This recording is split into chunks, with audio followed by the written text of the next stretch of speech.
అయ్యో కేసీఆర్ గారు లేరా అనే బాధ ఇవాళ గ్రామాల్లో కనబడుతున్నది. అందుకే నేను అంటా ఉన్నా, చీకటిని చూస్తేనే వెలుగు విలువ తెలుస్తుంది. కాంగ్రెస్ ప్రభుత్వాన్ని చూస్తేనే బీఆర్ఎస్ ప్రభుత్వం యొక్క విలువ కూడా తెలుస్తుంది. తప్పకుండా తిరిగి అదే ప్రజలు, ఏ ప్రజలైతే మొన్న కొంత ఏమరపాటుతోని కొంత వాళ్ళు ఇచ్చిన మోసపూరిత హామీలు నమ్మి మోసపోయినారో వాళ్ళు నిజం తెలుసుకోవడానికి కూడా ఎక్కువ టైం పట్టదు. ఇవాళ మీరు చూస్తున్నారు, హైదరాబాద్లో 10 ఏళ్లలో ఎన్నడూ కరెంటు పోలేదు. మరి ఈరోజు చిన్న పిల్లల బర్త్డే పార్టీల్లో కూడా ఒక అర్ధగంట కరెంటు పోగానే పిల్లలే అంటున్నారు కాంగ్రెస్ కాంగ్రెస్ అంటున్నారు. కరెంటు పోగానే కాంగ్రెస్ కాంగ్రెస్ అని మాట్లాడుతున్నారు. నాకంటే బాగా మీకే తెలుసు. పోతుందా కరెంటు? పోతున్నది కరెంటు. చూడండి, ఒక 60 రోజుల్లో ఎంతమంది బాధపడుతున్నారు ఒక్కసారి చూడండి. గ్రామాలలో కూడా మీరు చూస్తే రైతులు కొంతమంది పాపం వీళ్ళు చెప్పిన మాటలు ఆగమైంది. ఈ ముఖ్యమంత్రి రేవంత్ రెడ్డి గారు ఆనాడు ప్రదేశ్ కాంగ్రెస్ కమిటీ అధ్యక్షుడిగా, కాంగ్రెస్ పార్టీ అధ్యక్షుడిగా ఏం చెప్పిండు ఒకసారి గుర్తు తెచ్చుకోండి. రైతులు మీరు ఇప్పటిదాకా లోన్ తీసుకున్న వాళ్ళు ఎవరైనా ఉంటే అర్జెంటుగా బ్యాంకుకు వండి 2 లక్షల రూపాయల రుణం తెచ్చుకోండి, నేను వస్తున్నా డిసెంబర్ 9 నాడు సంతకం పెట్టేస్తా, మీరు వెంటనే తెచ్చుకోండి, ఇప్పటిదాకా తెచ్చుకోకపోతే కూడా తెచ్చుకోండి అన్నాడు. మనం ఇవాళ వాళ్ళని విమర్శ చేస్తలేం, తిడతలేము, తొందర పడతలేం. మా కృష్ణారావు గారు అన్నది కరెక్టు. 100 రోజులు టైం ఇద్దాం, తొందర ఏం లేదన్న మాట కరెక్టే. కానీ గుర్తు చేయవలసిన బాధ్యత మాత్రం మన మీద ఉన్నది. డిసెంబర్ 9 సంతకం పెడతా అన్నది మనం కాదు, రేవంత్ రెడ్డి గారే.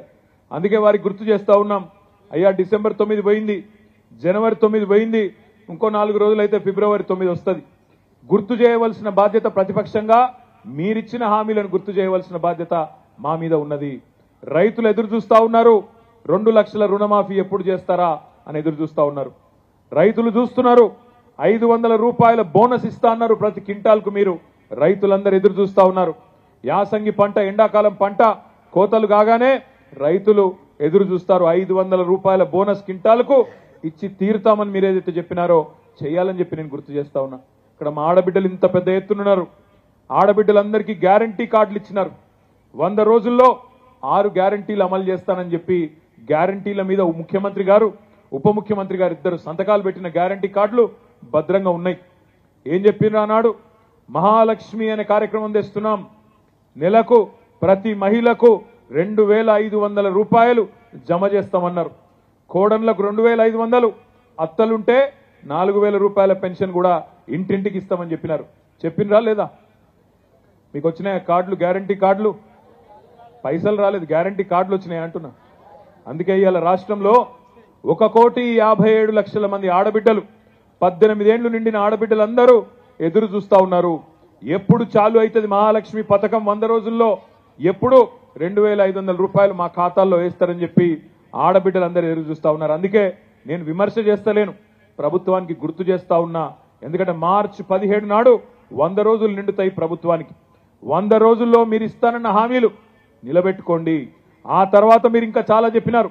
100 రోజుల్లోనేమో 6 గ్యారంటీలు, మిగతా 5 సంవత్సరాల్లో 420 హామీలు, పెద్ద పెద్ద హామీలు ఇచ్చినారు. ఇంటింటికి ఆ 420 హామీల పుస్తకాన్ని ఇంటింటికి పంపిస్తాం. ఈ ప్రభుత్వాన్ని ఇంతకుముందు కృష్ణారావు గారు చెప్పినట్టు మంచి ఓపికగా ఎదురు చూస్తాం. మేము కూడా, మాకేం తొందర లేదు. 10 ఏళ్లు మీరు అవకాశం ఇచ్చినారు, అధికారం ఇచ్చినారు, తప్పకుండా మీ ఆలోచనకు అనుగుణంగా పనిచేసే ప్రయత్నం చేసినాం. కొన్ని చిన్న చిన్న పొరపాట్లు జరిగి ఉండొచ్చు, వాటిని కూడా భవిష్యత్తులో తప్పకుండా సవరించుకుంటాం.